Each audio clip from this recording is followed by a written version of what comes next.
Жейхундун аркы yüzüne өтпөйсүңөр, дейт.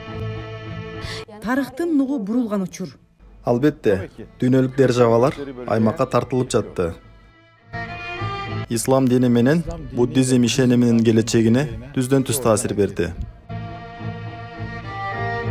Түрктөр мусулман болушту, андан ийгиликтүү чыгышты, аны менен бирге ислам дини да ийгиликтүү чыкты. Эзелтен бери каалаганы жибек жолун алуу. Ele geçirmek.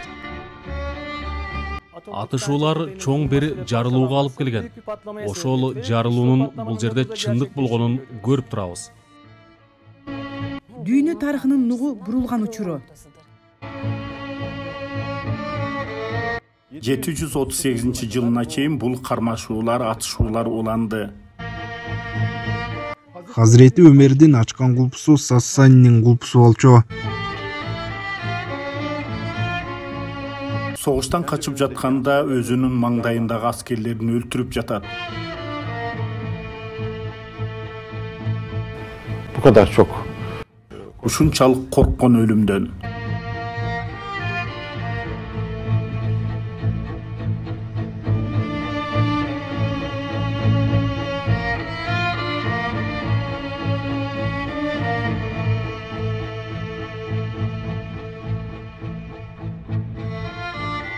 Bugün Kırgızistan sınırları içinde bulunan Бүгүн Кыргызстанды аралап өткөн Талас дарыясынын жээгиндеги Талас өрөөнүндөбүз. 3 чоң элдин тагдыры, 2 чоң диндин келечек өнүгүүсү аныкталган аймактабыз. 751-жылы так ушул аймакта 300 миңге жакын жоокер тарыхка из калтырган кол башчылардын жетекчилигинде кырчылдаша согушту.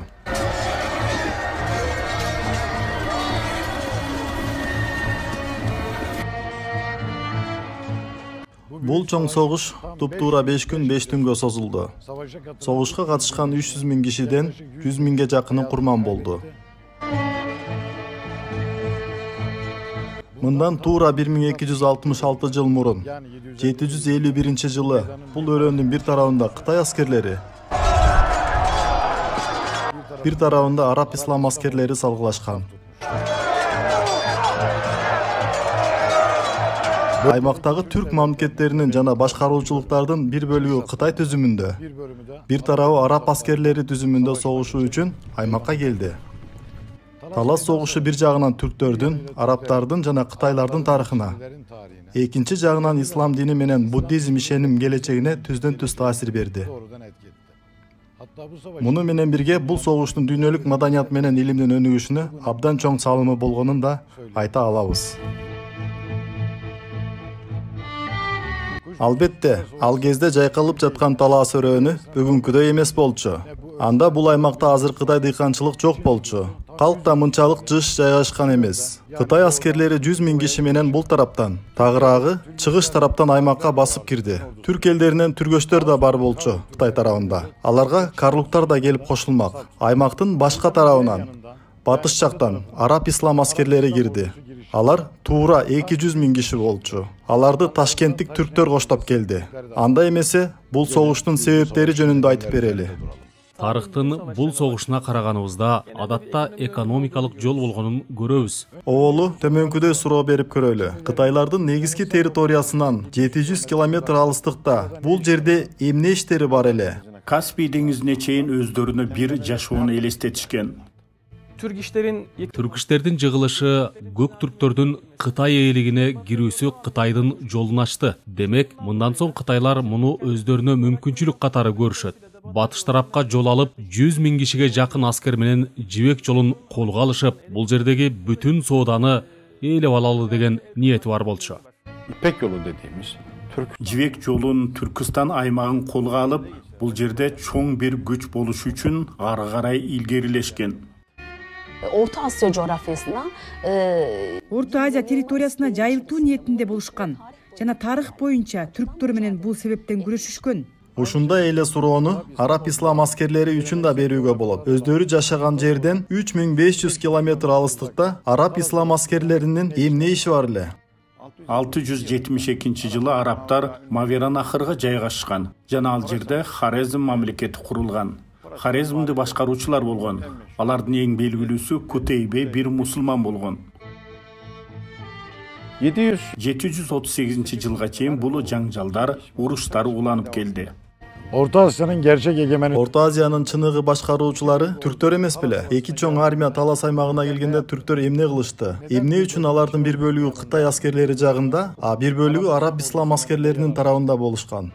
Talas Savaşı'nın çıkışı hiçbir şekilde tesadüflerle ve bir iki basit gerekçeyle açıklanamaz. Маверанахр, Самарканд, Бухара, Ташкент жана Фергана дүйнөнүн эң бай жана маанилүү аймактары болгон. Албетте дүйнөлүк державалар аймакка тартылган. Кытайлардын ансыз деле эзелтен берки каалагандары жибек жолун колго алуу болчу. Таластын түштүк батышынан азыркы Иран мамлекетине чейинки аймакты узун убакыт бою Сасанилер мамлекети башкарып келген. Араб ислам аскерлеринин бул жака чейин келиши үчүн Сасанилер мамлекетинин улоосу керек болчу. Хазирет Өмөр убагында баштаган жайылма аракеттери чоң бир арыш менен көптөгөн ар кайсы аймактарга чейин узарган. Бул жерден караганыбызда Хазирет Өмөрдүн ачкан кулпусу Сасаниттин кулпусу болчу. Бул абдан маанилүү болчу. Хазретинин бүтүн бойдон ортого койгон бир жихад түшүнүгү бар. Тагыраак айтканда, исламдын бул убакыт ичинде Хорезмге жана Маверанахрга чейин жайылуусу ишке ашкан. Сасани мамлекетинин жыгылышы арабтарды Орто Азияга карай багыт алдырган. Бул багыт экономикага карай кетип кулаш жайганын ачык эле айта алам.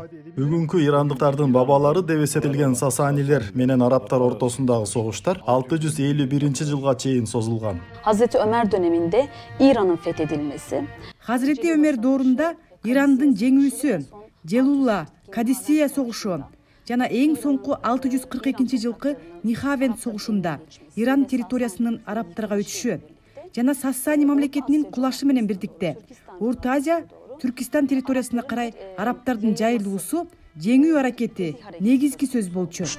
Ünlü Kadisiye Сасанилер Күнлү Кадисия жана Нихавен согуштарында жеңилүүгө учурап 651-жылы биротоло кулаган. Ошентип арабтар түрктөр менен кытайларга коңшу болуп калган. Türklerin zafiyeti kendi aralarında başladı esasında.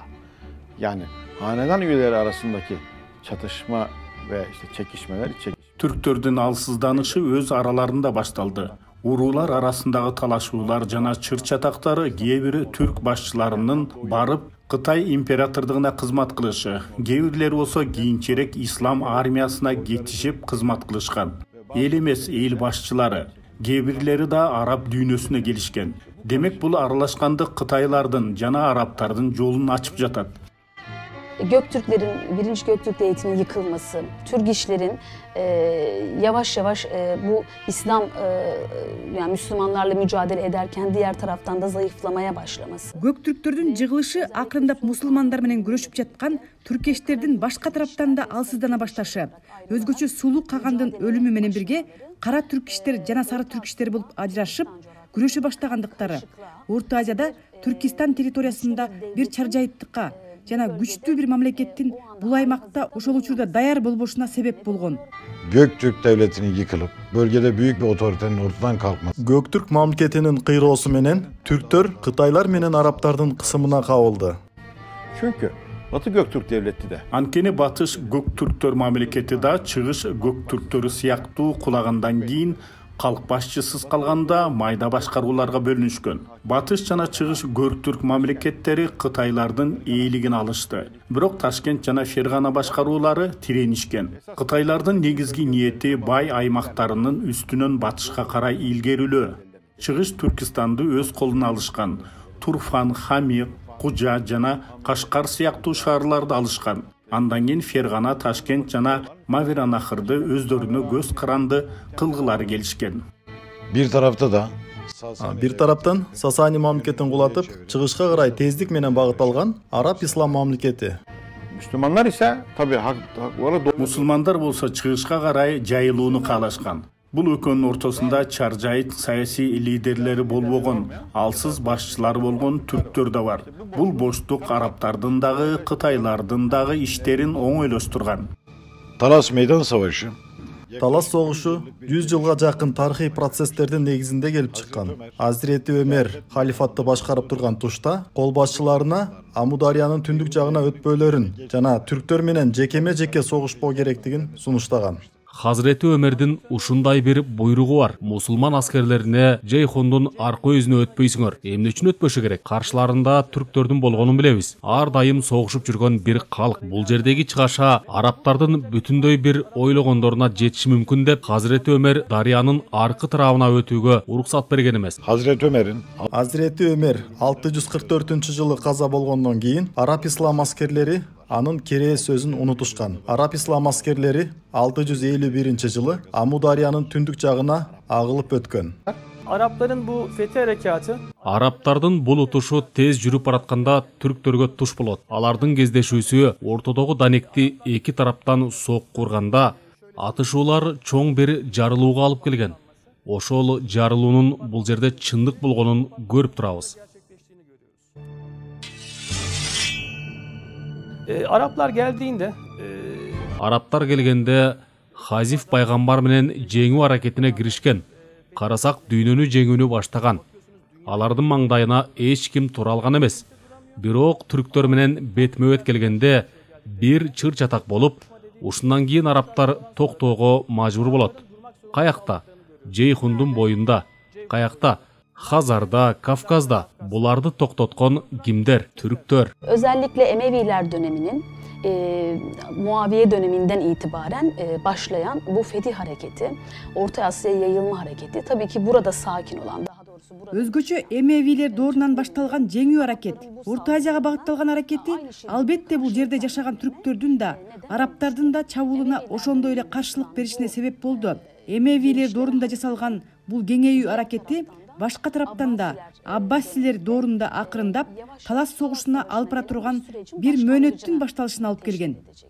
Bölgenin büyük kentleri Аймактагы Самарканд, Бухара, Ташкент, Фергана, Бейкент сыяктуу чоң шаарларда түрктөр калктын басымдуу бөлүгүн түзүп турган. Түрктөр көп жашаган Мавераннахрдын ылдыйкы Түркстан бөлүгү 651-жылдан тарта араб ислам аскерлеринин кол салуусуна тушуккан.